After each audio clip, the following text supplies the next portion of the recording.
I've recently been introduced to the Neo-Geo game titled Ganryu, released by Visco in 1999. After a considerable amount of time on this game, I decided to take a look around and find out what other people were saying about it. The general consensus is that the game is just a hack job, that it's really not worth your time, but I disagree. Ganryu is an entertaining game if you enjoy a good platformer that's not going to take you long to master.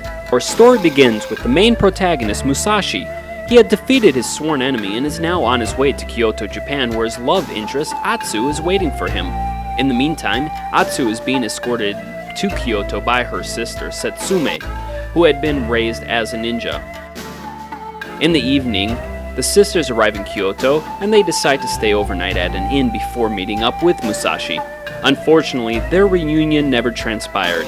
That night, Atsu was kidnapped by someone while Setsume was away from the room. The abduction was executed by a mysterious clan of ninjas who are abducting many women in the area. It's up to you to rescue Atsu and to determine the motivation behind the abductions. When you begin the game, you must decide who you want to play as, Musashi or Setsume.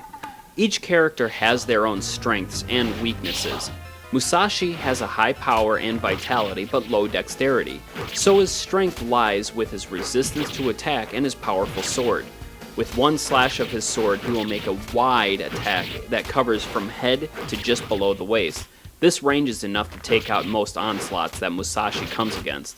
He is tall in stature, making him a bit more vulnerable to attacks. And since his dexterity is low, he's a bit slower than his counterpart, and his charge attack takes a while to power up. Setsume is the polar opposite of Musashi, where her weaknesses are in power and vitality, but her strength is in dexterity.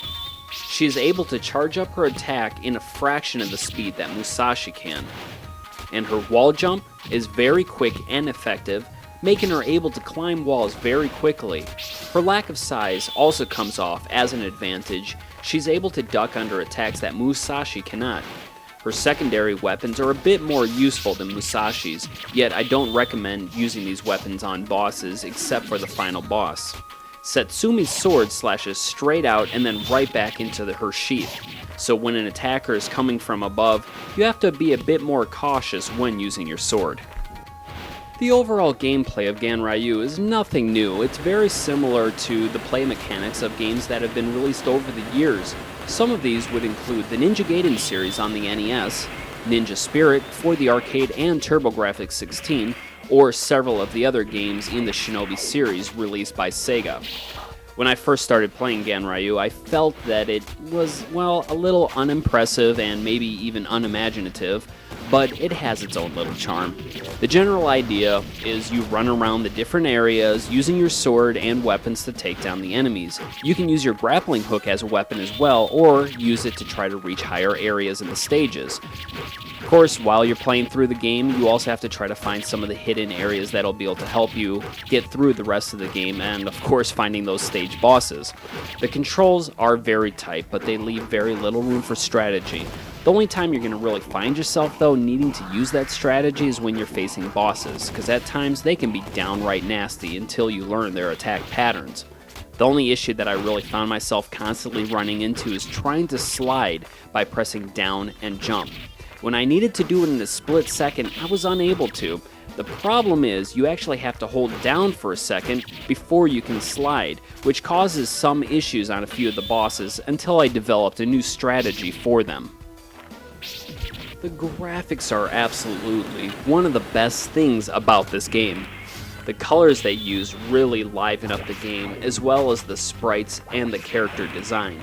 The bosses have a nice creepy look to them that makes you wonder what the designers were thinking when drawing up the plans for Ganryu. The music in the game, well, it's got nothing really to write home about. It's kind of got the generic music that you would expect from a game with the same kind of style. The sound effects are uninspired.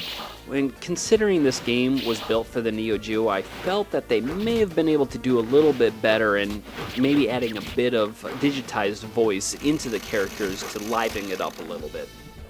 Overall, I find this game to be entertaining. This game draws much of its inspiration from the games that I had mentioned earlier, like Ninja Gaiden. So if you enjoy those games, you may want to at least try this one out, see what it's like. In the end, I would have to give this game a retro review score of 6 out of 10. It's really just an average game, but if you're a fan of platform action games and you want to at least give this game a try, I say go for it, because I wasn't disappointed, even though I went into it thinking that I would be. So why don't you go ahead and at least give it a try if you can.